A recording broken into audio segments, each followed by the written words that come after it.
Assalamualaikum warahmatullahi wabarakatuh. Perkenalkan, saya Mulfahatur Rizkia dengan NIM akhir 121. Saya memilih salah satu kategori anak berkebutuhan khusus, yaitu tunanetra, dan bagaimana edukasi kepada masyarakat dalam pembelajaran bahasa Indonesia saat ini. Di Indonesia, anak berkebutuhan khusus saat ini cukup tinggi, dengan data terbaru menunjukkan angka sekitar 1,54 juta anak. Lalu, saat ini bagi anak berkebutuhan khusus tunanetra di Indonesia mencapai 3,75 juta orang.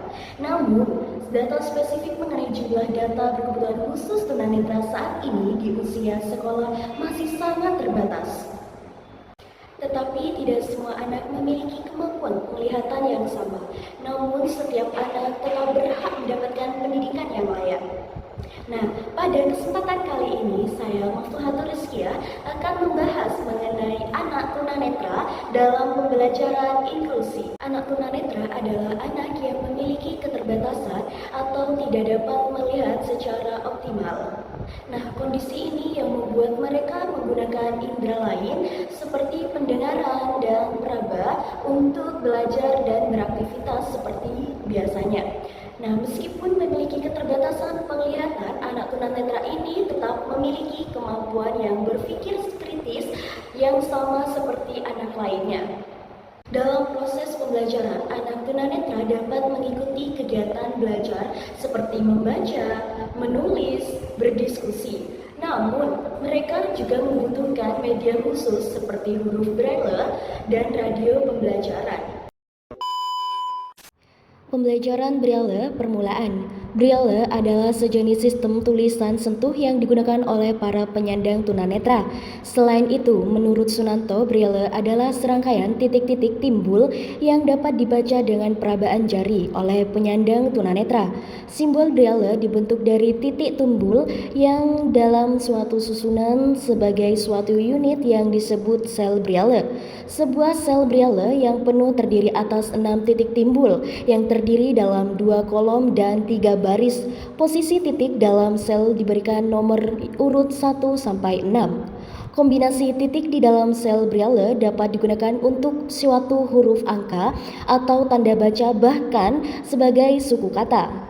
Perhatikan pentingnya penguasaan huruf Braille oleh anak tunanetra.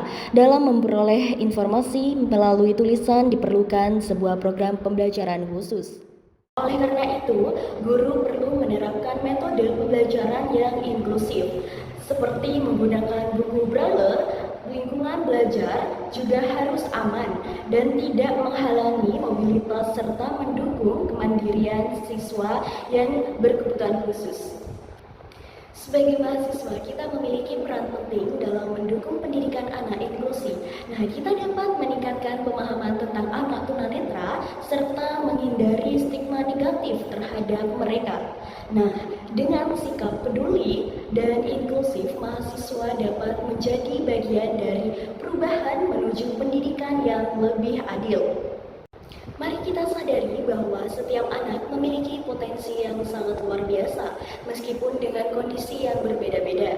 Nah, dengan dukungan guru, mahasiswa, dan masyarakat sekitar, anak tunanetra, anak berkebutuhan khusus dapat berkembang secara optimal dan bisa meraih masa depan yang cerah. Nah, ingat, keterbatasan bukanlah penghalang untuk kita belajar berkarya dan beradaptasi. Oleh karena itu, mari kita wujudkan lingkungan pendidikan yang inklusif dan ramah bagi kita semua. Saya Mulfahatur Rizkia, sekian, terima kasih. Wassalamualaikum warahmatullahi wabarakatuh.